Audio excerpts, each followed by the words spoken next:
So. That's right. And so, you know, I remember years ago, Treon, when, you know, I went into advertising business, and we had our shop there right on Main Street, and we were so busy that I would get home sometimes till late at night. And I remember thinking one day, what are my memories going to be? What are my memories of my children going to be? Yeah. And what are their memories of their home life going to be? When they talk about their home life, now you know you're talking about your parents, and you know that you had wonderful parents, and you have wonderful parents, they're still alive. And how, you know, they spent time with you, and your dad did, and he took, you know, he took you guys camping and things like that. Now, my memory of my parents was work. Work. Yeah, both of my parents worked. You know, both of them were in business. Both of them owned separate businesses. And so both of them were business owners.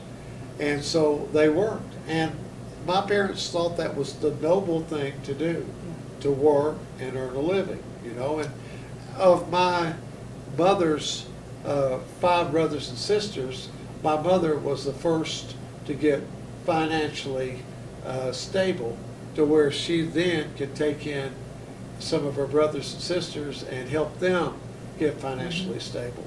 And so that was kind of what they were about. But, you know, most of the memories of my childhood are about me spending time with my friends, or, you know, going fishing with my friends, or, you know, playing baseball. And we played ball, baseball, and football, and things like that.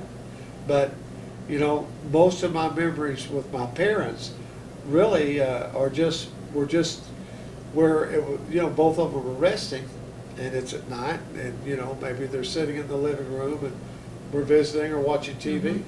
And, I mean, being a single child from 2 parents who worked, I mean, you had lots of toys, but you don't really remember all the toys, do you? No, I don't. And I know remember. there's a story you tell about the day you decided to go through the neighborhood and give most of your toys away. That's right. It's not the toys.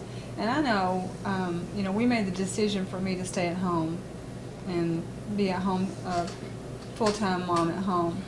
And you worked, and it always wasn't easy. I mean, we struggled some, and we didn't have a lot of extras. But I know I don't regret that one iota at all, and I know that the kids don't either, because they tell me now what mattered to them the most was that when they came home from school, I was there in the kitchen. I was there at home with them. And that's a blessing to be able to do that. So what you were saying with the single moms, the time is precious. It is, and yeah, and you know what we're saying is please don't misunderstand us, and don't feel guilty about having to work. I mean, that's a reality. You know what you have to do, all of us, whether we work or whether we don't work or whatever. I mean, when you think about once your children start in school, even if you're not working outside the home, you're not with your children. They're at school and you're at home. Yeah.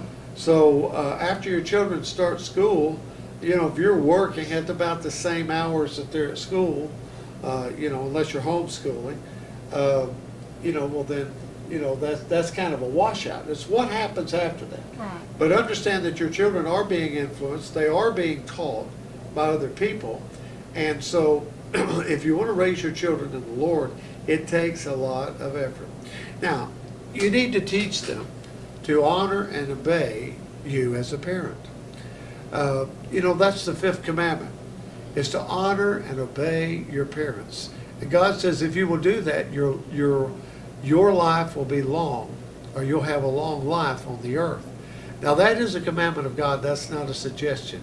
And even as when people get older, you may not have to or are obligated to obey your parents, but you still have to honor your parents as best as you possibly can. So teach your children to honor and obey you. And you represent authority. And if they cannot respect your authority, if they question your authority, they're going to question God's authority. You see, and that's exactly what Satan wants. if they question your authority, they'll question God's authority. You see, if they need to have an answer why from you, that's basically saying that unless you can give them the right answer, they don't have to agree to do it. Right. And the why doesn't really matter, because all they need to know is an authority figure told them Right. to do or not to do something. And because of that, in order for them to yield to proper authority that is ordained by God, they need to do what their parents said to do. Right.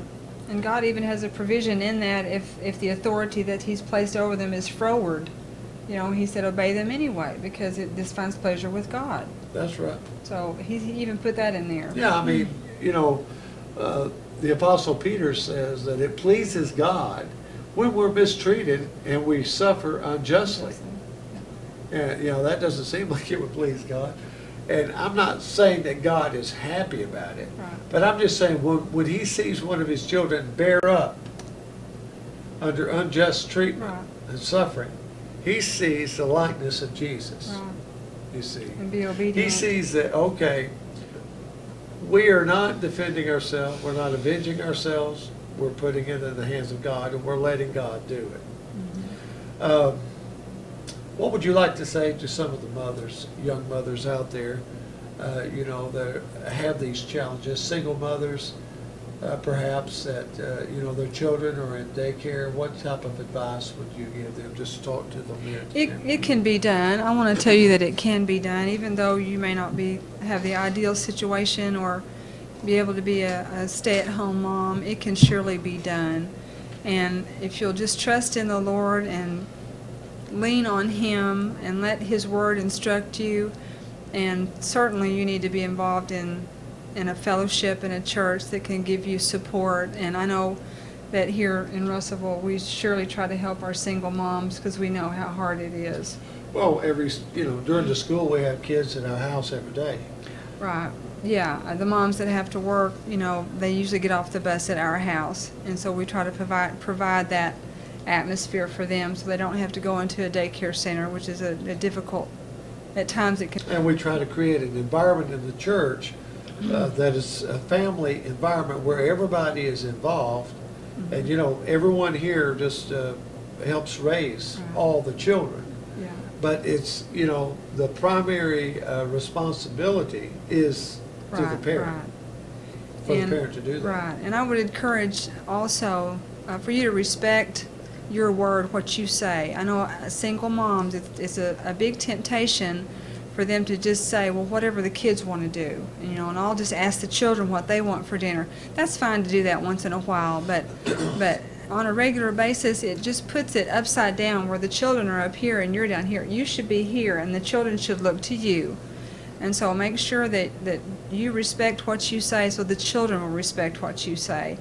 And don't feel guilty because maybe the minute the kids walk in the door, you've got to deal with some issue where you might have to discipline them or spank them. And you say, well, I've been separated from them all day long, and that's the last thing I want to do. Well, sure it is. It is. But sometimes it's necessary and it's needful.